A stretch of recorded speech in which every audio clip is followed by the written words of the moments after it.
procès Matata, pour une certaine opinion, ce sont des manœuvres qui visent à écarter un candidat potentiel à l'élection de 2023. Estime le secrétaire général des Nations Unies y donner ce rapport au Conseil des Nations Unies. C'est dans ce contexte que s'ouvre ce 25 octobre le procès de Matata Ponyo. Déjà, d'aucuns le trouvent comme étant un procès de la honte. Nous allons essayer d'en parler aussi, d'en discuter sur ce plateau. Nous sommes dans une coprésentation avec Floride Zantoto. Bienvenue. Merci. Voilà, alors nous avons 4 invités, à savoir Maître Frédéric Tchingej. Bienvenue. Merci. Voilà, Eric Bilalé, avocat, bienvenue. Merci. Voilà, Alain Bolodja, analyste politique, bienvenue. Merci. Et aussi le professeur Alexandre Chouet. Bienvenue. Vous êtes économiste.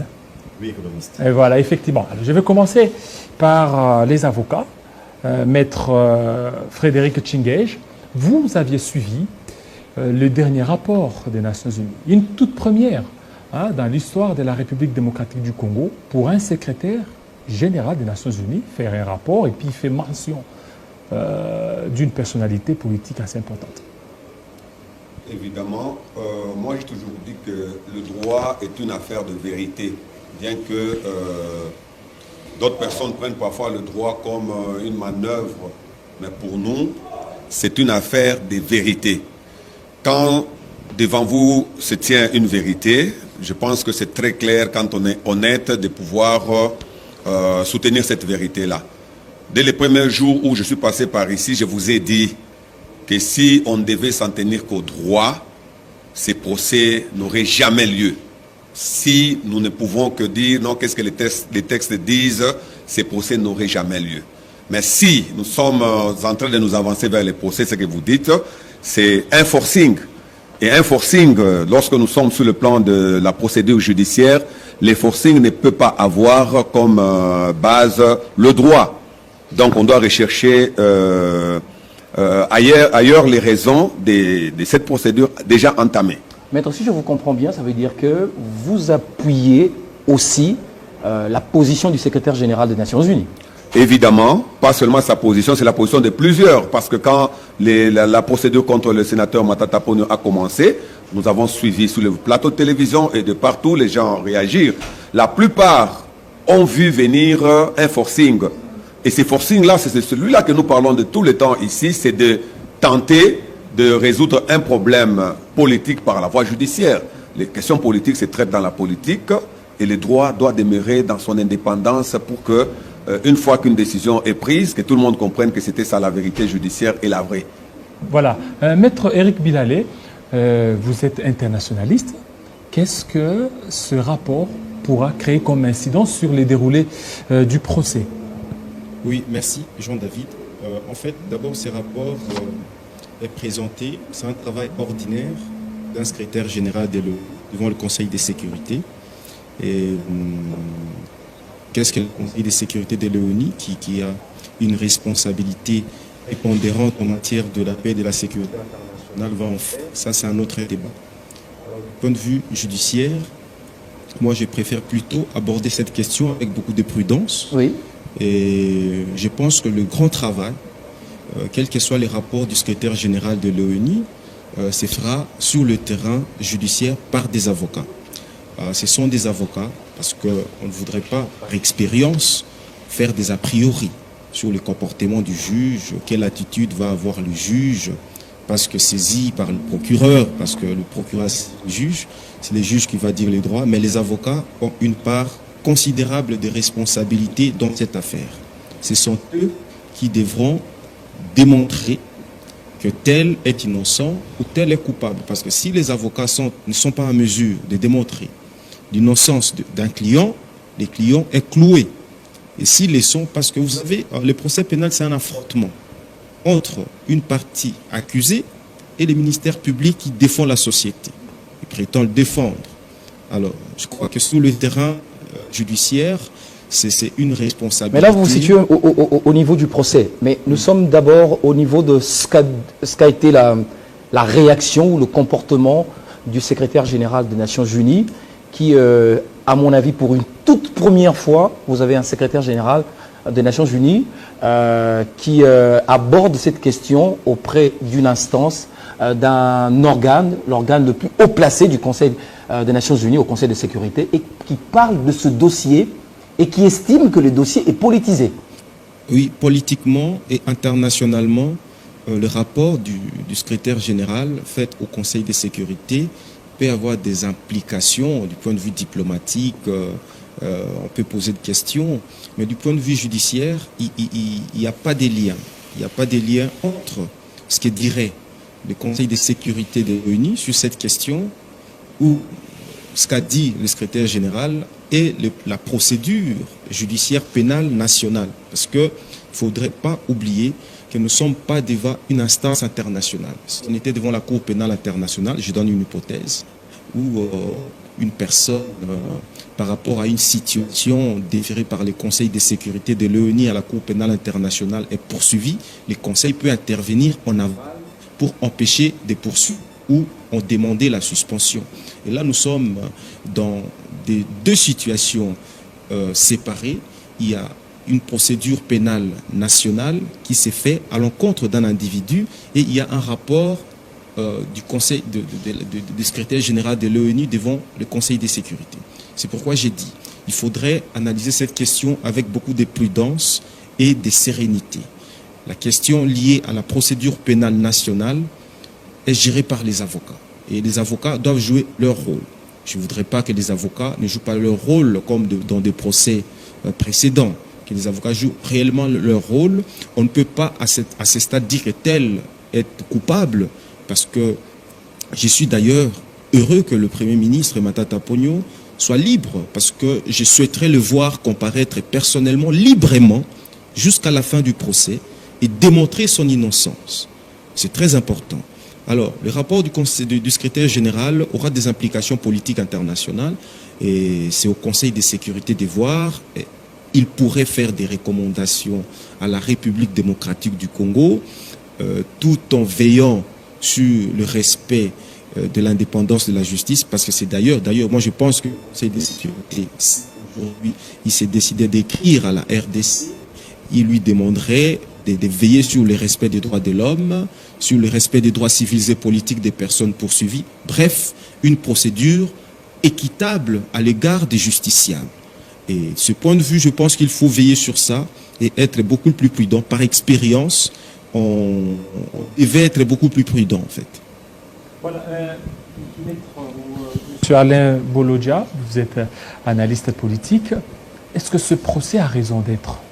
Parce que déjà, si au niveau international, on est en train d'épingler les noms d'une personnalité, c'est que ça salit même l'image internationale de la RDC. Bon, je crois que si nous pouvons jeter un regard sous un angle purement politique, vous allez vous rendre compte que nous sommes là en train aussi de juger notre Constitution et surtout la Cour constitutionnelle. Parce qu'en lisant clairement ou de manière directe la Constitution dans son article 158, on nous a dit aussi dans cette Constitution que nous devons veiller sur le mécanisme du renouvellement, voyez-vous, de membres de la Cour constitutionnelle. Il vous souviendra qu'il y a eu un débat houleux sur non seulement la nomination de ceux qui sont aujourd'hui juges de la Cour constitutionnelle, mais aussi le problème du renouvellement. Parce que d'après l'esprit de la Constitution, on devait avoir trois nouveaux juges qui devaient remplacer les anciens par le mécanisme de tirage au sort. Fort malheureusement, jusque-là, ça n'a pas été fait. Un autre problème, c'est par rapport à la désignation. Voyez-vous, la personne qui est aujourd'hui à la tête de la Cour constitutionnelle est bénéficiaire de l'éjection, si je peux le dire, des deux autres membres qui voulaient d'ailleurs aller au niveau de la justice pour porter plainte par rapport à leur départ de la Cour constitutionnelle. Ça, c'est un autre élément. Un autre élément, c'est aussi par rapport à la compétence de cette Cour. Parce qu'en lisant clairement l'article 163, 164, 165 et même 166, la Cour n'a pas compétence de juger un ancien Premier ministre.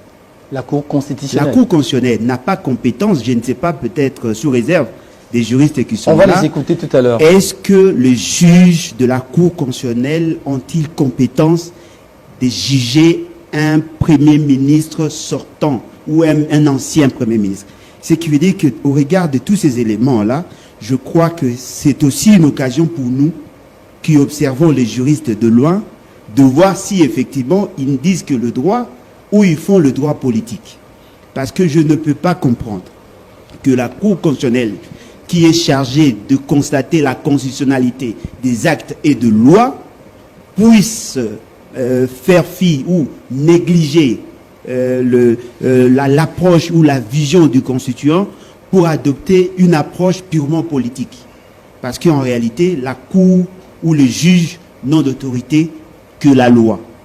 Et lorsque nous voyons tous ces éléments, je me dis, peut-être que au niveau international, comme l'a dit d'ailleurs Maître, au niveau international, on se rend compte que nous sommes en train de dévier à la philosophie constitutionnelle. On voudrait utiliser la Cour constitutionnelle pour des fins politiques, et ce qui justifierait probablement l'attitude, pas du secrétaire général, mais du secrétariat général. Ce n'est pas le secrétaire, il engage la structure, il engage son organisation. Et ce n'est même pas seulement le secrétariat, c'est toute l'administration de l'Organisation des Nations Unies. Et lorsque on arrive au niveau du Conseil de sécurité, ça a une donne politique. C'est vrai que sur le plan juridique, ça peut boiter, mais sur le plan politique, ça a une incidence sur le fonctionnement et même sur la crédibilité, voyez-vous, de la République. Parce qu'aujourd'hui, nous devons nous le dire, la vision que l'on donne ou l'image que l'on donne en dehors de nos frontières, c'est un pays qui ne respecte pas sa constitution, qui peut utiliser sa cour constitutionnelle pour se rendre de compte. Donc je crois qu'à ces niveaux-là, nous devons réfléchir à deux fois. Alexandre Chouet, moi je vous pose cette question. Vous êtes enseignant à l'université. Alors, dès que vous avez appris cette position du secrétariat général des Nations Unies, il l'a dit, à travers son secrétaire général Guterres, quel est votre regard critique par rapport à cette information nationale qui est portée au plus haut niveau d'un organe international? Merci beaucoup. La question est très pertinente, mais il faut noter que la RDC est membre de l'organisation. Et donc, les questions qui concernent la RDC sont des questions qui ont aussi beaucoup d'intérêt pour ces personnes. Et étant aussi entendu que la RDC est appelée à jouer un rôle très important dans la dynamique du développement et du progrès en Afrique. Alors moi, quand j'ai appris cette nouvelle, ça m'a pas totalement choqué ou bousculé, parce que dans mon esprit, effectivement, je m'attendais à ce que certains esprits grands et honnêtes et sincères puissent justement reconnaître qu'il y a quelque chose qui ne va pas dans la démarche qui est en place. Si il y avait erreur de la part de Matata Ponyo, il aurait fallu que la procédure soit très claire dès le départ pour qu'on ne puisse pas tergiverser, que ça a été le cas. Et quand quelque chose est mal conçu, dès le départ, nous voyons que la procédure pose problème. Et il y a des phrases qui sont très éloquentes en français, qui disent que ce qui se conçoit bien s'énonce clairement, et les mots pour les dire viennent avec aisance. Oui. Mais quand la chose fait l'objet de beaucoup de bousculades, ça montre qu'il y a un flou.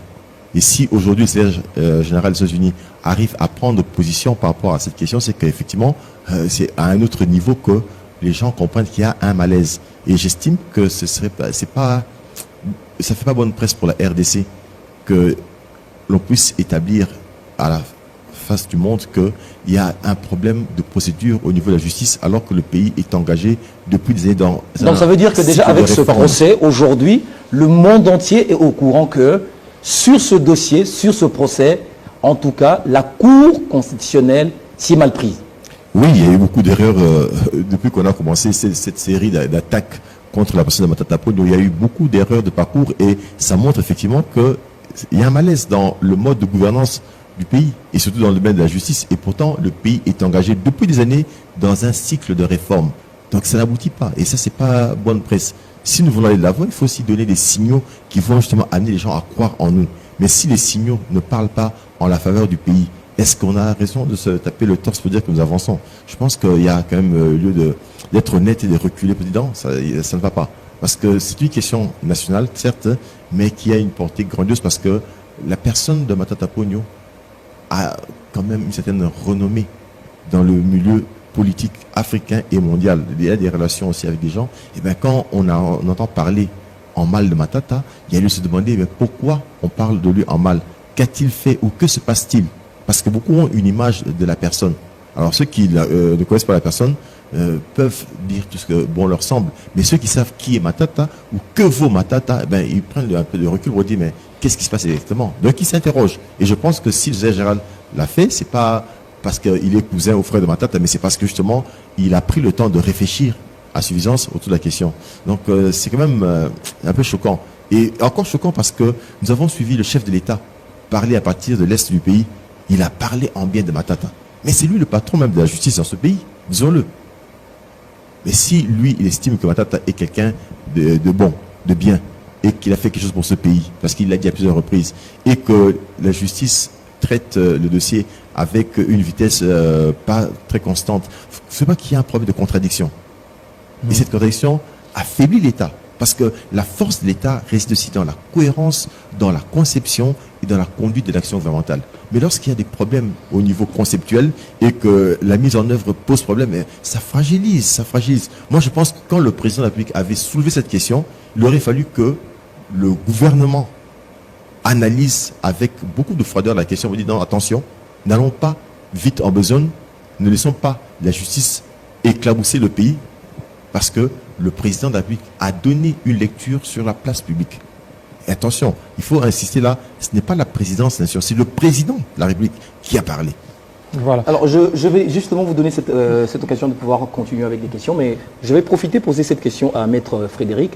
Maître Frédéric, lorsque une telle question nationale quitte les frontières congolaises, quitte les frontières nationales pour arriver jusqu'au plus haut point, au Conseil de sécurité, ça veut dire qu'en amont, préalablement, il y a eu une approche de documentation pour savoir ce qui se passe et arriver à cette position.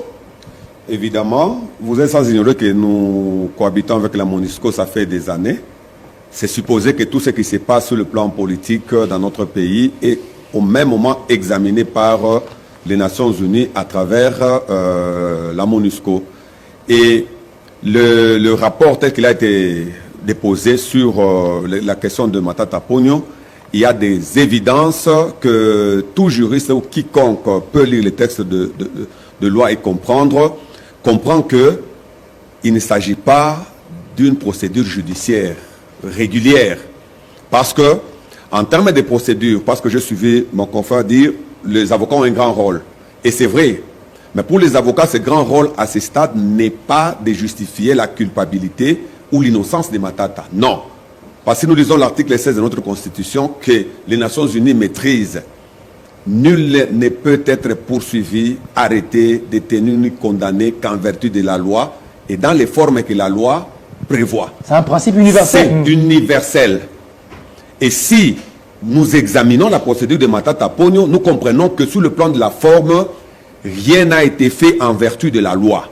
Premièrement, Matata Ponyo n'est pas justiciable de la Cour constitutionnelle. Devant cette Cour. De la Cour constitutionnelle. Oui. Le procureur près cette Cour-là n'a pas qualité. Donc c'est du forcing, tout ce qui s'est C'est passé. pourquoi nous disons que, sur pied de cette disposition qui est universelle, tout le monde peut comprendre qu'il n'y a rien de procédure sur le plan interne ou international.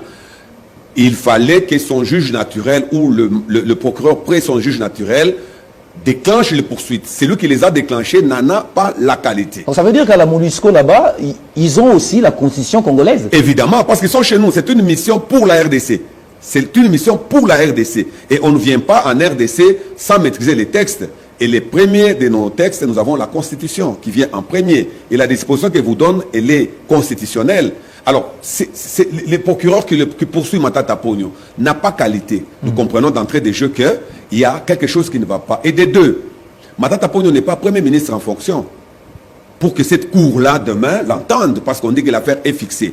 Et nous, aujourd'hui, nous ne sommes pas informés quelles sont les charges qui sont portées sur Matata Ponyo, par exemple. Donc, il y a violation du droit de la défense, et les droits de la défense. Nous les retrouvons également dans la Constitution comme même socle de notre justice, le respect des droits de la défense. On ne peut pas poursuivre quelqu'un jusqu'à ramener son dossier devant un juge sans lui soumettre les charges. Il va répondre de quoi au juste? Quelles sont les charges que le procureur retient contre lui? C'est très important. Mais Boukangalonzo. Non, Boukangalonzo, nous sommes au fond. Nous sommes au fond sur Boukangalonzo. J'ai parlé de la forme. Oui. Mais quand on parle de Bukangalozo, ce n'est pas une infraction. Bukangalozo, c'est le nom d'une cité. Vous comprenez? Donc il faut arriver à faire comprendre à la personne que Bukangalozo n'est pas repris dans les textes de loi. Il s'agit des faits que nous présentons et en prenant ces hypothèses des faits que nous présentons, en les insérant dans les hypothèses légales, regardez ce que ça vous produit. Vous devez répondre de telles charges, de telles charges. Cela n'a jamais été fait jusqu'à ce jour. Parce que vous êtes sans ignorer qu'il n'a jamais été entendu devant les procureurs sur cette question. Si l'affaire est déjà devant le tribunal, c'est sur base de quelle procédure? Parce que nous sommes juristes. C'est sur base de quelle procédure? Donc, le procureur s'est dit qu'il envoie un dossier devant un juge contre une personne sans justifier qu'il a eu à mener une instruction préjuridictionnelle d'une manière régulière avant de fixer. Donc, nous sommes devant une situation où si le secrétariat général a ramené ce dossier à ce niveau-là, c'est parce que quand nous-mêmes, nous ne savons pas faire le toilettage de notre propre pays, les autres peuvent le faire pour nous. Vous comprenez? Parce que nous sommes membres aussi de l'Organisation des Nations Unies. Donc c'est un rappel, si je comprends bien, c'est un rappel à l'ordre. Évidemment. Et il ne faut pas oublier, parce que nous pensons très souvent que lorsqu'on amène une affaire devant les conseils de sécurité ou devant les Nations Unies, ça ne peut pas jouer sur... Non, ça peut jouer. Parce que si vous suivez la procédure... Nous avons les 15 membres permanents du Conseil de sécurité. Oui. Dès que l'affaire est portée devant ces membres, ils vont statuer dessus. Mais ce n'est pas contraignant. Et si... Non, ne vous en faites pas, il y a des contraintes. Allez faire des recherches, vous comprendrez. Allez-y, expliquez-nous alors. Ces membres ont le pouvoir de contraindre une nation à respecter les droits fondamentaux. Parce qu'il y a toujours une pression qui peut atterrir sur un État. Lorsque c'est comme un État qui pratique le massacre de son peuple. Vous pensez que le Conseil de sécurité peut dire que non, comme on ne peut pas le faire, on attend? Est-ce qu'on peut envisager des sanctions envers certaines autorités de pays qui... Évidemment, il y a des sanctions de pression. On peut... à l'époque de Kabila, il y a des personnes qui ont été interdites de se déplacer. Ce sont des sanctions. Les juges de la Cour peuvent être sanctionnés. Ils peuvent, c'est-à-dire, je vous dis que ne nous limitons pas à dire que c'est un semblant de... Non. Cette affaire est portée devant les Nations Unies. Ce n'est pas pour aller rester dans les tiroirs. Parce qu'il y a les membres qui vont exploiter ça. Après avoir exploité, ils ont des mesures qu'ils prennent toujours. Ne vous en faites pas. Voilà. C'est bien qu'ils ne vont pas porter atteinte sur une procédure judiciaire déjà entamée. C'est une évidence. Mais ils ont toujours des formes de pression sur les États. Parce que l'État n'est pas dirigé par la masse, c'est dirigé par une personne qui incarne tous les pouvoirs, qui incarne même s'il faut créer une stabilité des institutions, c'est cette même personne-là. S'il y a des pressions sur la RDC, il y a un répondant, c'est le président de la République. Donc, quand vous violez dans un État viole les droits fondamentaux, ça ne jouera pas seulement sur cet État-là, parce que cette constitution-là n'est pas une constitution limitée aux droits internes. Non, ça joue également parce que quand nous allons adhérer dans une organisation internationale, nous y allons avec notre constitution. Donc, toutes les personnalités de cette organisation ont la capacité aussi d'interpréter notre constitution pour voir si nos dirigeants respectent. Voilà. C'est aussi important. Maître Eric Bilale, est-ce que ce rapport pourra jouer en faveur de Augustin Matata Ponyo?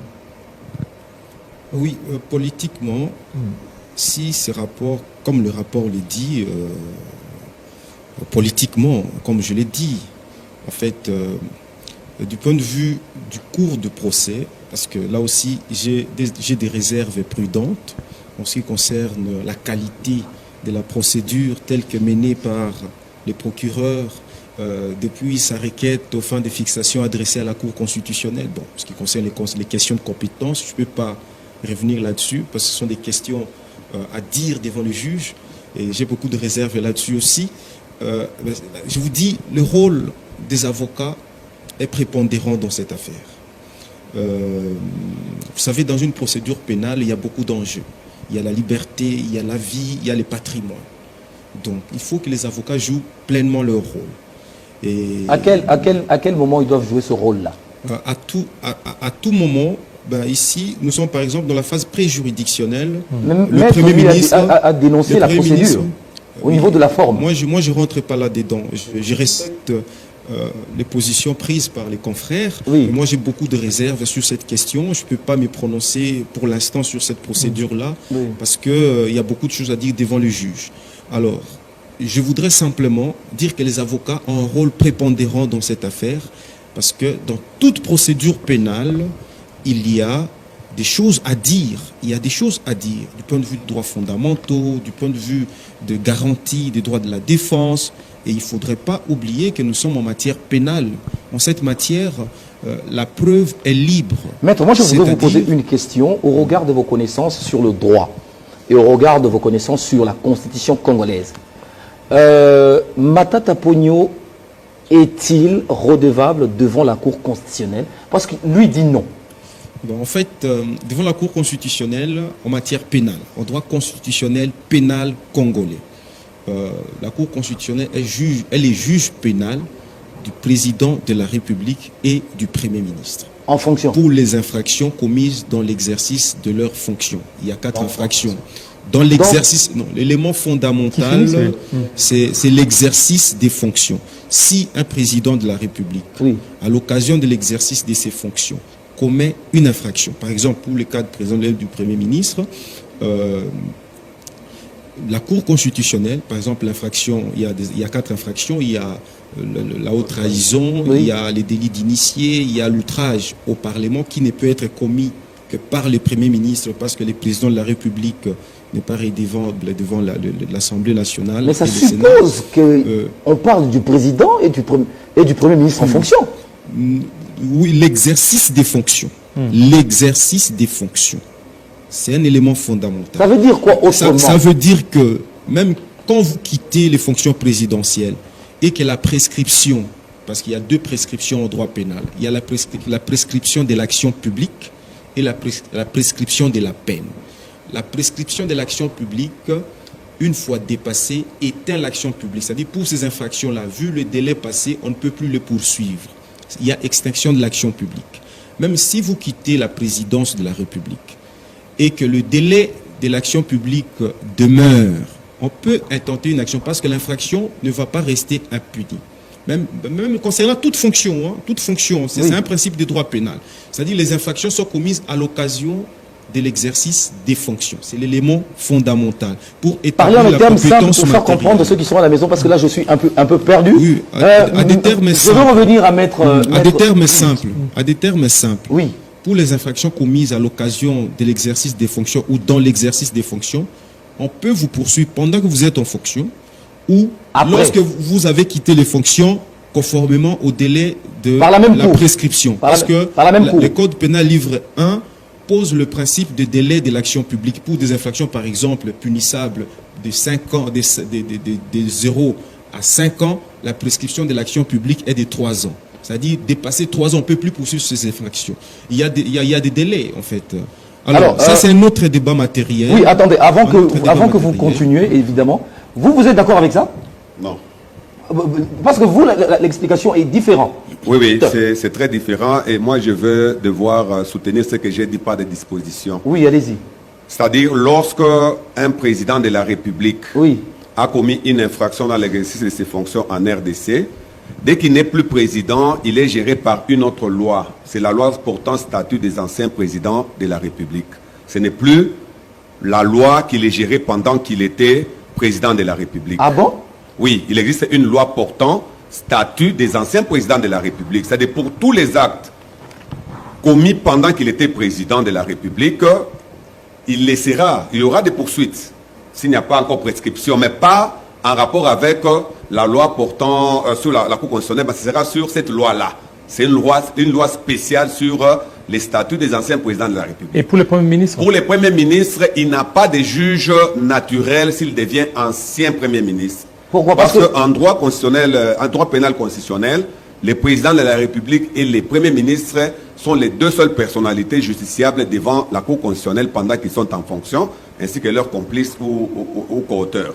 Mais lorsque ils ne sont plus en fonction, il n'y a aucune loi en RDC qui gère le Premier ministre, ancien Premier ministre. Il n'y a qu'une loi qui gère l'ancien président de la République. Donc on les sort de là.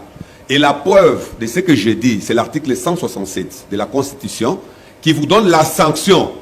C'est la déchéance. Peut-on déchoir quelqu'un qui n'est plus Premier ministre?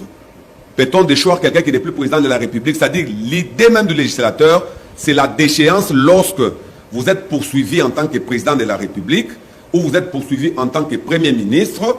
la condamnation devant la Cour constitutionnelle entraîne automatiquement votre déchéance. Donc là, toutes ces lois-là sont liées. Sont liées, c'est-à-dire là, le législateur n'a pas pris le temps de faire son travail sur l'ancien Premier ministre. Il a dépiécé le président de la République et il a oublié l'ancien Premier ministre. Et c'est ce que j'ai dit aujourd'hui, que la porte de la Cour constitutionnelle pour un ancien Premier ministre est hermétiquement fermée. Il n'y a pas une disposition légale qui donne au procureur général le pouvoir d'aller frapper cette porte qu'on lui ouvre pour qu'il les saisisse. C'est cette nuance-là. Sinon, la loi portant statut des anciens présidents de la République ne serait pas et Maître Bilal, je pense, aujourd'hui. Il a un avis un peu contraire. En fait, la déchéance, c'est une sanction qui suit la condamnation. Parce que la condamnation, c'est conformément au Code pénal livre premier, par rapport aux peines prévues. Il y a la privation de liberté, il y a beaucoup de peines qui sont prévues par le Code pénal livre premier, mais parce qu'il peut arriver qu'on poursuive la personne dépositaire d'une fonction publique, alors on ajoute la déchéance, c'est-à-dire lorsqu'il est condamné à une peine quelconque, conformément au Code pénal.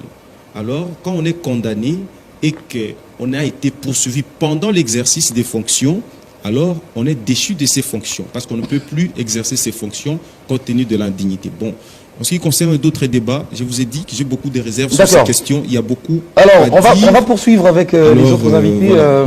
Alain Bolodja. Alors, le secrétaire général des Nations Unies dit que cette affaire est perçue comme une menace à la stabilité politique et à la cohésion nationale. Quelle est votre lecture par rapport à ce sujet? Bon, je crois que peut-être vous vous êtes déjà rendu compte. Je ne voudrais pas me lancer dans le débat des juristes. Oui. Nous avons plus adopté une approche purement politique. Ce qui fait qu'aujourd'hui, tout le monde se rend compte que les juristes n'ont pas la même appréciation, la même interprétation de certaines dispositions de la Constitution. C'est que moi je sais, au regard de tout ce qui a été dit, le juge pénal d'un ancien Premier ministre n'est pas dans la Constitution. Et vous le partagez aussi? Non, mais effectivement, parce qu'apparemment la Constitution est suffisamment claire sur cette question. Nous devons plutôt avoir le courage de réviser certaines dispositions de la Constitution et de créer un juge naturel pour l'ancien Premier ministre. Ou sinon élargir les compétences de la Cour constitutionnelle. Comment peut-on expliquer? La Constitution qui insiste sur le rôle de la Cour constitutionnelle a oublié ou semble oublier qu'il y aurait effectivement un ancien Premier ministre qui pourrait poser des actes lors de l'exercice de ses fonctions et après on n'a rien prévu. C'est quand même grave parce que dans la République... Mais non, ça profite à qui? Non, mais en principe, ça devait profiter à l'accusé. Ça profite à l'accusé? En principe. Je ne suis pas juriste, oui. Mais selon ma compréhension, lorsque la Constitution est muette, ça profite à l'accusé. Lorsque la loi est muette? Oui, lorsque la loi est muette. Oui. Et dans le cas d'espèce, c'est la Constitution qui est muette. Sur la question du Premier ministre, ça pose problème. Si seulement nous avons le courage de reconnaître que nous avons une Constitution qui n'a pas su anticiper sur les éventualités telles que avoir un ancien Premier ministre responsable de la gestion et à la fin il part, on n'a pas la possibilité. Mais alors, puisque vous apportez des analyses sur le plan politique, alors comment vous analysez le fait que nous soyons passés du premier, comment on appelle ça, premier, deuxième, troisième, quatrième réquisitoire, et puis une contradiction à la fois, à un moment, entre la Cour constitutionnelle, la Cour de cassation. On est parti à la Cour de cassation, on est rentré... Non mais effectivement, voilà pourquoi nous, à notre niveau, nous préconisons déjà une nouvelle constitution qui doit intégrer toutes ces réalités. Voyez-vous? Parce que le problème, c'est qu'aujourd'hui, nous avons au moins la possibilité d'en débattre. Oui. Et ces débats-là mettent à nu les insuffisances de cette constitution. Comment peut-on expliquer? La Cour constitutionnelle, qui est la haute cour, les juges pénals d'un président de la République, c'est la Cour constitutionnelle qui constate la constitutionnalité de lois et des actes. C'est-à-dire que les actes de la Cour constitutionnelle doivent être conformes à la Constitution pour que cette Cour arrive à imposer la vision de la Constitution dans les actes des autres. Donc aujourd'hui, la Cour est contre la Constitution? Non, aujourd'hui, la Cour est trop courte. C'est-à-dire quoi en clair?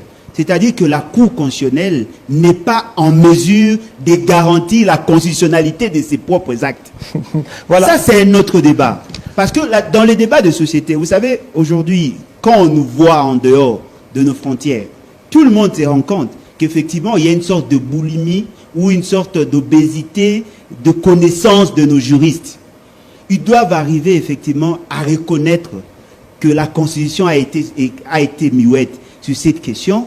Voilà pourquoi vous trouvez la Cour de cassation commence une procédure, on lui dit non, arrête, ce n'est pas toi, on passe à la Cour constitutionnelle, on doit saisir le Congrès, on doit saisir la Chambre du Sénat. Des hésitations des hommes de droit. Non, mais ça, ce n'est même pas le droit. Ça, c'est l'influence politique. Ce n'est pas le droit. Ça veut dire quoi? Ça veut dire qu'influence politique, ça veut dire qu'il y a une main politique sur les hommes de droit. Effectivement, ce qui fait que les juristes congolais oui. prennent position par rapport à leur position politique. Si vous êtes proche des Même Matata, quand ils sont dans des institutions. si vous êtes proche des Matata, vous défendez la thèse de Matata. Si vous êtes proche de ceux qui veulent voir Matata partir ou mourir, tout ça, vous prenez position. Et nous qui sommes au mépris de la loi, nous qui sommes des incultes dans leur domaine, nous nous rendons compte qu'effectivement, la donne politique a une ascendance sur la donne juridique, et le courage que nous devons opter aujourd'hui, c'est de changer la Constitution, de prévoir à ce que le juge des anciens premiers ministres soit la Cour constitutionnelle. En ces moments-là, on va résoudre le problème. Parce que, essayez un peu de vous imaginer. Rapidement. Si M. Matata n'était pas sénateur, on n'allait même pas parler de la Cour de cassation. Alors, qui serait son juge? Parce qu'aujourd'hui, on en parle justement parce qu'il est sénateur. Mais il y a des anciens premiers ministres qui ne sont ni sénateurs ni députés. Et s'ils ont posé des actes, ne seront-ils pas poursuivis? Et pourquoi la Constitution n'arrive pas à nous aider à comprendre? C'est justement parce que le Constitution a été limité. Ils n'ont pas su intégrer cette variable qui s'est justifiée aujourd'hui par le fait qu'il y a un ancien Premier ministre qui est aujourd'hui sénateur, qui a eu à gérer et qui ne peut pas être jugé. Voilà, Monsieur Alexandre Chouet, est-ce que ce n'est pas là une façon de faire pression sur les juges de la Cour par rapport à ce rapport? Non, je pense que si le secrétaire général a pris position, il est libre de donner son avis sur une question de grande importance pour un pays aussi important que la RDC, parce que la RDC, comme je disais tout à l'heure, occupe une place de choix en Afrique et dans le continent. Donc, c'est tout à fait normal. Mais moi, je pense que c'est une interprétation, comme je l'ai fait remarquer tout à l'heure, parce que si je fais un rapprochement entre les points de vue du secrétaire général et ce que le président de la République a dit à l'Est, je dirais que les deux parlent un même langage. Et là, donc, il y a lieu de se demander qu'est-ce qui se passe effectivement au niveau de la justice congolaise, parce que c'est le magistrat suprême qui est en train de parler. Pourquoi lui, il a une surlecture sur la question et la procédure continue? Pourquoi le gouvernement n'a pas eu à interpeller la justice? C'est vrai qu'il y a séparation de pouvoir, mais quand on se rend compte qu'il y a une situation qui ne va pas enchanter le pays par la suite, eh bien, il y a lieu de voir que faire, c'est que pour arrêter l'hémorragie, au lieu de laisser les choses progresser comme c'est le cas actuellement. Donc je pense que à ce niveau-là, c'est pas une pression, mais c'est d'abord un point de vue exprimé. Et lorsqu'il parle de la cohésion, mais nous sommes africains, nous sommes congolais, nous avons nos habitudes, notre culture, notre façon de vivre. Matata, c'est un monsieur. Il a de la famille. Il a des amis. Il a aussi derrière lui beaucoup de gens. Mais quand on voit une personne comme Matata être inquiétée pour des choses qui ne seraient pas vraies, il y a lieu de se poser des questions. Et tous ceux qui sont avec Matata peuvent se dire, mais finalement, c'est quoi? Et du coup, ça fragilise la société. Parce que certaines personnes peuvent aussi aller vers une sorte de répugnance par rapport à la conduite de l'action gouvernementale. Mais est-ce que c'est à l'avantage du pays aujourd'hui? Non, parce que déjà le pays est fragile. Regardez avec ce qu'on a connu les années passées, ce qu'il y a actuellement à l'Est. S'il faut qu'il y ait encore des divisions internes, est-ce que ça va profiter à la gouvernance du pays? Je ne pense pas. Donc je pense qu'il faut vraiment que l'on prenne le courage de reculer. Et je l'ai dit tout à l'heure là à un ami, c'est qu'on devient grand dans la vie lorsqu'on accepte la possibilité de commettre des erreurs et surtout de les corriger pendant que le temps nous est donné de corriger. Voilà. Monsieur Frédéric Tchinguesh, évidemment. Maître Frédéric, au regard de vos expériences passées, vous êtes avocat, vous avez défendu des dossiers, des cas. Est-ce qu'il vous est arrivé aussi de vivre une mauvaise expérience où les politiques ont une influence sur les juges.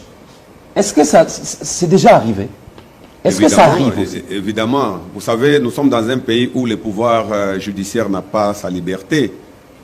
Moi, j'ai connu des cas où j'ai même écrit à certains ministres de la Justice dans le temps pour le faire voir que quand vous trouvez que le ministère de la Justice tente d'interférer dans une affaire ou au moment de l'exécution pour dire soit on exécute, soit on n'exécute pas, moi j'étais très clair pour démontrer que le ministère de la Justice n'était pas du pouvoir judiciaire, il était du pouvoir exécutif et il violait l'article 151 de la Constitution qui exige la séparation des pouvoirs parce que vous siégez au gouvernement et vous revenez en justice pour donner l'ordre sur nos magistrats, ça ne va pas. Donc ça signifie déjà que nous avons un pouvoir judiciaire qui est quelque part pris en otage parce qu'il ne peut pas bouger, parce que le ministre qui est là est du gouvernement, c'est déjà un grand problème. Quand le gouvernement prend une décision sur l'appareil judiciaire, c'est facile que cette décision s'exécute sans problème. Donc c'est une question qu'il faut arriver un jour à résoudre pour que l'indépendance de la justice soit réelle. Nous avons des magistrats, un magistrat même, moi je pense même que le poursuite contre Matata Ponyo, je pense qu'un magistrat, il y a des actes qu'il ne poserait jamais.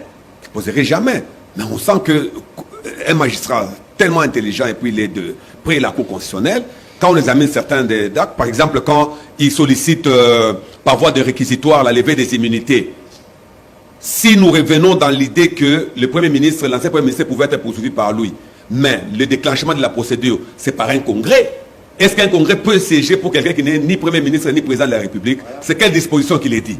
Donc, Matata n'est plus Premier ministre, il n'est pas président de la République. On ne peut pas solliciter un congrès qui va siéger pour quelqu'un qui n'est ni Premier ministre ni président. Vous comprenez que... Alors ce cirque-là a été vu par les Nations Unies. Nous, tout le monde comprend. Même moi, je l'ai dit même sur votre plateau une fois, pour dire que c'était impossible que l'on comprenne en tant que juriste et orthodoxe même en matière de droit, comprendre que une personne qui n'est ni Premier ministre ni président, on sollicite pour elle la levée des immunités devant un congrès. Donc on lui donne beaucoup de pouvoirs qu'il n'a pas. Donc si nous lisons l'esprit du législateur de notre Constitution, nous comprenons que les ministres dont on parle là, c'est un ministre en fonction. Parce que les déclenchements même de ces poursuites sont déclenchés par un congrès et non tel qu'on l'a fait devant un bureau du Sénat pour obtenir. Je vais compléter cette question, Maître Tchinguez. Alors, au cours d'une plénière au Sénat, un sénateur soulève une motion incidentielle pour rappeler au président du Sénat que nous avions rejeté au cours d'une plénière au mois de juin la demande d'élever des immunités.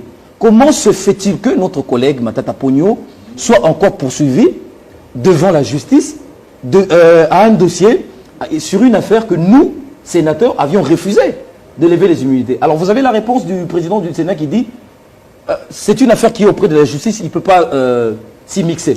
Quelle est votre réponse par rapport à ça? Oui, je vous ai dit que le procès de Matata, c'est la copie collée du procès de Jésus-Christ. Je l'ai dit, parce que c'est quelqu'un qui est livré par le sien et condamné parce que la foule a crié. C'est comme ça que Jésus fut condamné. Aujourd'hui, on peut avoir la chance parce que nous tendons vers un état de droit. Le Sénat, les décisions du Sénat sont sans appel. Si le Sénat a déjà pris une décision, on ne revient plus pour solliciter. C'est sans appel. C'est comme ça que ça se passe? C'est sans appel, parce qu'il n'y a pas une procédure qui vous demande de retourner devant le Sénat. Sinon, on va retourner 20 fois et c'est de l'insécurité. Non, mais je vais voir ça avec... Voilà, oui, Maître Bilal, par rapport à ça, il y a des irrégularités qui ont été soulevées par vos prédécesseurs. Est-ce que c'est du forcing que nous sommes en train d'assister? Oui, en fait, par rapport à la position du Sénat, en fait, pour des raisons pédagogiques, la compétence de la plénière est une compétence d'attribution. Parce que en droit public, la compétence est d'attribution. Les constituants attribuent la compétence d'autoriser, pas d'élever des immunités, d'autoriser des poursuites contre un membre de l'Assemblée délibérante, que ce soit l'Assemblée nationale ou le Sénat, à la plénière pendant la session, que ce soit la session ordinaire ou extraordinaire. C'est une compétence exclusive de la plénière. Il n'y a aucune autre instance compétente en cette matière-là. Alors, pendant la vacance parlementaire, la compétence d'autoriser les poursuites contre un membre d'une assemblée délibérante, Sénat ou Assemblée nationale, est dévolue exclusivement au bureau. Donc c'est deux compétences de deux organes différents. Et le droit est clair là-dessus. Le constituant n'a pas entretenu de flou. Oui. Donc de ce point de vue, c'est pour des raisons pédagogiques.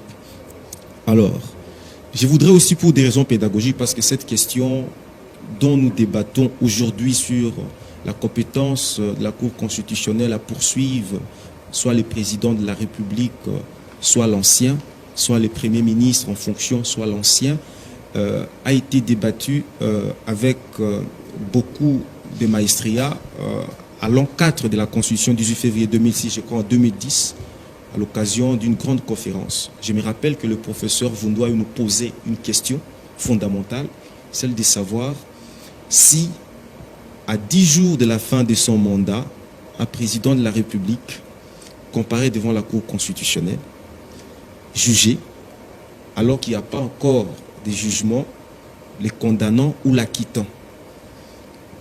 Juste, on arrive à la fin de son mandat, il finit son mandat, pendant qu'il est devant la Cour constitutionnelle, il fait la passation de pouvoir. Et à la fin, il est condamné. Quel sera le sort de la déchéance? Va-t-on le poursuivre ou pas? C'est une des questions que le professeur posait. Pour un Premier ministre qui est devant la Cour constitutionnelle et qu'en même temps, 2 jours après, l'Assemblée nationale vote une motion de censure contre son gouvernement et il est réputé démissionnaire, quel sera son sort? La Cour ne va-t-elle pas prononcer la condamnation? En fait, c'était des questions pédagogiques. Pour vous dire que j'ai beaucoup de réserves sur cette question parce que j'ai été consulté par l'un des prévenus et je ne peux pas me prononcer. Il y a des choses à dire devant le juge. Les avocats ont un rôle prépondérant et les respects des droits fondamentaux des personnes poursuivies doit aussi être observé. Et voilà. Merci. Une autre question sur d'autres préoccupations soulevées, peut-être par Oui, rapport, et c'est du forcing, tout ça? donc, forcing ou pas. Bon, le plus important en matière pénale aussi, c'est que le procureur, vous savez, les procureurs comme la police agissent par excès, par défaut par moment en procédure pénale. Parce que c'est Matata ou rien. Non, bon, ça, c'est un autre Matata débat. ou Le rien. procureur, par moment, on peut juger lors de poursuites pénales, lorsque le procureur met en mouvement l'action publique, on peut dire qu'il est dans l'acharnement contre notre client. Mais il faudra démontrer devant le juge beaucoup de choses, parce qu'en matière pénale, le juge est actif. Il peut se prononcer sur les champs. Et la preuve est libre. Je suis heureux que les gens comparaissent librement, trouvent tous les moyens, tous les droits pour se défendre et démontrer devant le juge qu'ils sont innocents et qu'ils ont été poursuivis faussement. Donc moi je suis partisan des droits de la défense parce que j'aime les contradictoires. Je suis aussi un partisan des assises. Il y a déjà la contradiction de l'autre côté. Complétez rapidement, on va terminer. Vous n'êtes pas d'accord sur quel point? Moi, personne ne peut poursuivre mon client si sur le plan de la forme, tout est biaisé. C'est-à-dire, ça c'est le principe. Pour moi, je ne peux pas aujourd'hui me dire que je peux aller défendre un client sur la question de sa culpabilité ou son innocence si, c'est pourquoi j'ai soulevé l'article 16 de la Constitution. Nul ne peut être poursuivi, détenu, arrêté, ni condamné qu'en vertu de la loi et dans la forme que la loi prescrit. Aussi longtemps que la procédure est violée, je ne plaiderai que sur ça, jusqu'à ce que la Cour constitutionnelle me réponde. C'est ça ma défense à moi. Je n'irai pas sur des questions de est-ce qu'il a fait, il n'a pas fait. Là, donc vous êtes procédurier. D'abord, nous sommes sur la forme, aussi longtemps que la forme n'est pas respectée. Là, vous êtes en train de dévoiler vos plans. Donc, je le dis parce qu'il y a des questions de droit ici. Vous savez, ça c'est... Vous venez de nous dire que ça a été porté devant les conseils de sécurité. Effectivement. Donc c'est une question d'actualité, on en parle dans tous les salons. Et à combien plus forte raison, nous les juristes et avocats de surcroît. Donc nous avons intérêt aussi, lorsque nous parlons de questions de droit, d'être clairs et précis. C'est ce que je dis, dans une matière pareille, nous sommes sur la forme et nous mourrons sur la forme. Voilà, pour terminer, M. Choué, parce qu'on va terminer avec M. Bolodja, est-ce que c'est un procédé lente, comme certains... Mais oui, bien sûr, cher ami. Mais il n'y a pas besoin de discourir là-dessus. Les choses sont très claires. Parce que lorsque le bureau du Sénat a été contacté pendant les vacances, c'était pour la question de la gestion de la dette des biens arénisés. La procédure a été enclenchée et au bout du compte, on s'est rendu compte que le dossier était creux ou sinon vide. Moi, je pense que pour des choses pareilles, sur certains CE, celui qui a enclenché la démarche devait prendre des excuses. Ou il aurait pu être sanctionné aussi parce que vous embarquez le ministère public dans une démarche alors qu'il avait pris le soin d'examiner en profondeur la question, c'est quand même grave. À un moment donné, il y a eu un spectacle autour de la personne de Matata. On nous a parlé des cartes bancaires. Certains ont dit que c'est Matata qui a créé les cartes bancaires pour voler l'argent. Mais avant que Matata ne soit en fonction, en 2009, moi-même personnellement, j'étais en mission en Amérique avec l'ancien ministre des Finances et il avait une carte bancaire. Comment est-ce que Matata pouvait créer des cartes bancaires alors qu'il n'a jamais été membre du gouvernement en ce moment-là? Vous voyez qu'il y a un problème qui dérange. On quitte cette affaire des cartes bancaires, on va sur d'autres dossiers, le bâtiment qui abrite le gouvernement. Est-ce que les gens savent combien payait la République autrefois pour le loyer? À l'époque, j'ai été à une réunion au ministère de l'économie dans le bâtiment de l'ONATRA. On reçoit des hommes d'affaires pour qu'ils puissent investir dans le pays. Mais le bâtiment qui a accueilli la réunion ne sentait pas bon. Est-ce que c'est une bonne image pour la République? Aujourd'hui que ce bâtiment est là, quelles sont les économies que nous réalisons par rapport au loyer payé? Qu'est-ce qu'on a comme prestige par rapport à ce bâtiment? Mais ça vient d'où? C'est la gestion de Matata. Et nous quittons ces aspects-là. On prend l'entreprise de transport aérien, Congo Airways. C'est toujours sous Matata. Transco, mêmement. Et certaines personnes, au lieu de regarder les bienfaits, on cherche le diable là où il n'est pas. Mais moi, je pense que c'est quand même... c'est pas digne. Et quand on parle encore de la responsabilité intellectuelle par rapport au parc agro-industriel, mes chers amis, j'ai été, moi, envoyé par ce pays, en Chine, étudier les modalités de développement de la Chine. Pourquoi? Parce que la Chine est aujourd'hui un modèle de développement. Il n'y a pas de démocratie à 100% selon le système occidental, mais la Chine a réalisé des progrès, si bien que la Chine a battu la France, a battu l'Allemagne, tous ces pays. La Chine est deuxième au monde actuellement. Mais arrivé là-bas, les Chinois nous ont dit que nous avons fait des parcs agro-industriels pour vaincre la faim en partie, parce qu'il y a encore la pauvreté, mais ils avancent. Mais alors, si eux ont pu faire ça et réaliser des prouesses, pourquoi pas nous? Et si Matata a porté un tel projet, c'est ça le péché que Matata a commis. Vous voyez qu'il y a un problème. Je pense qu'on devrait te dire merci à Matata par rapport à cette réflexion. Parce qu'il y a même un député, honorable Ndobassi, je crois, qui a eu à parler. Mais on ne l'a pas écouté. Vous voyez qu'il y a un problème. Des hommes aussi importants, députés, qui prennent la parole pour expliquer les difficultés qu'on rencontre au niveau du parc. Il y a une récolte à faire, mais ceux qui sont commis à la moisson ne sont pas payés. Et on ne fait pas d'effort pour les payer. Et la moisson est en train de courir. Mais c'est une contradiction. Alors que la RDC est comptée parmi les pays qui font face à des sérieux problèmes de malnutrition au monde. Si pas parmi les 3 derniers au monde. Mais c'est une honte. Alors que nous avons un sol très riche. Vous voyez, donc tout ça sont des contradictions qui montrent qu'il y a un malaise profond. Moi, personnellement, si j'avais l'occasion de voir le président de la République, je lui dirais, monsieur le président de la République, si vous avez l'occasion de temps en temps d'utiliser les services de Matata Ponyo comme conseiller, même occulte, faites-le. Parce que c'est un homme intelligent, qui a l'expérience et qui peut aider ce pays. Parce que j'ai été avec lui à l'étranger, j'ai vu comment est-ce que plusieurs présidents ont voulu écouter Matata, savoir pourquoi Matata a pu faire ça à tel moment, pourquoi Matata. Et je vais finir par là. Aujourd'hui, il y a beaucoup de choses qui se font. On vante, on dit X, Y. Mais si on faisait l'analyse profonde de la situation, on se rendait compte que c'est une chose que Matata a eu à dire autrefois. La question, par exemple, de la mobilisation des réserves. Matata s'est battu avec la Banque centrale à l'époque pour qu'on puisse assurer un bon rapatriement des devises. Mais il y a eu un combat politique autour de la chose. Matata s'est battu avec la Banque centrale autour de la question de la BIAC à l'époque. Voilà un peu ça. Aujourd'hui, le ministre des Finances, Nicolas Kazadi, a mis en place les contrats de performance. Mais c'est Matata qui a commencé ça. Il est en train de suivre le modèle Matata. C'est vrai que ça porte des fruits. Mais c'est pour dire que Matata a une certaine longueur d'avance dans sa façon de voir et de faire les choses. Et donc, c'est quand même un digne fils de ce pays. Il faudrait le traiter avec considération.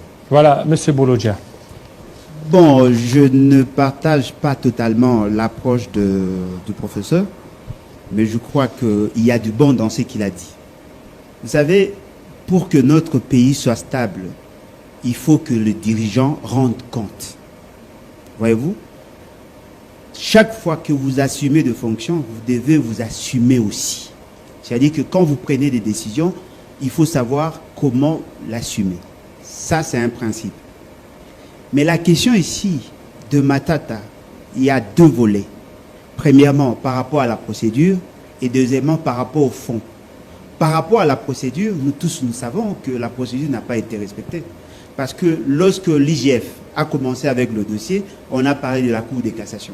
Ce qui est surprenant, les juristes n'ont pas tari de mots pour justifier la démarche. Et après, on nous dit, non, ce n'est pas la Cour de cassation, c'est la Cour constitutionnelle. Et là aussi, les juristes n'ont pas manqué de mots. Ils ont cherché à justifier. Mais bon Dieu, je ne suis pas juriste. Je voudrais entendre de la part des juristes qui nous disent, que disent clairement la Constitution sur le jugement, probable jugement d'un ancien Premier ministre sur des questions de gestion. Jusque-là, personne ne nous a convaincus. Parce que lorsqu'on dit la compétence et d'attribution, Maître Frédéric l'a dit. La compétence est d'attribution, bien évidemment. Mais quelle est la disposition qui dit que la Cour constitutionnelle peut-elle juger un ancien Premier ministre? Là aussi, là, il n'y a pas de clarté. C'est vrai qu'il a été en exercice, il a eu à assumer de fonctions. Là, nous sommes d'accord. Mais qui est son juge naturel? Ça, nous attendons parce que nous en avons vraiment besoin. Et deuxièmement, par rapport à l'attitude du Sénat, il faut reconnaître que le Sénat n'a pas traité sous ces dossiers parce qu'il était convaincu, mais c'était justement pour éviter la clameur publique. Qu'est-ce qui a fait que, juste après... Pour éviter la clameur publique, les sénateurs avaient peur. Non, mais le Sénat a eu peur de ne pas continuer avec son postulat. Le Sénat a préféré livrer effectivement M. Matata parce qu'il y avait un dossier. On disait à la population, on ne veut pas rendre justice, on protège Matata parce qu'il est du Sénat et parce que Bahati. Ce qui veut dire donc que on a écouté la rue. La décision était plus politique que judiciaire. Et un autre élément, c'est par rapport à la levée des immunités. Ce qui est surprenant. Moi, j'ai vu, lorsqu'on a envoyé la première requête, la première demande, on a vu que le Sénat, c'était le même dossier. Le Sénat ne pouvait pas statuer du fait qu'il y avait des éléments qui manquaient, et aussi problème de procédure. Et après, comme l'a dit d'ailleurs Maître là-bas, on est venu avec un autre dossier sur la je crois que c'est le prof, sur la aérianisation, on lève les immunités, et après on veut encore revenir sur le premier dossier. Pour lequel les immunités n'ont pas été élevées. Comment peut-on justifier ça? Parce que c'est que moi je sais, lorsqu'on lève les immunités, la demande doit être précise. La mise en accusation d'un Premier ministre doit être précise.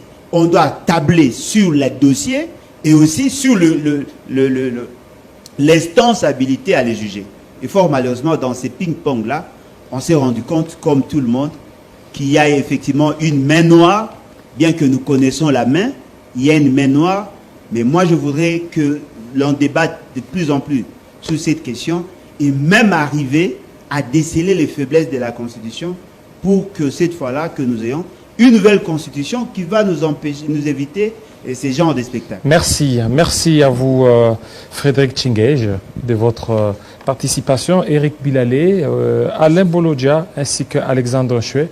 Merci aussi à Floride Zantoto. Ça n'est fini, fidèles téléspectateurs. Restez branchés sur Télé 50. À très bientôt.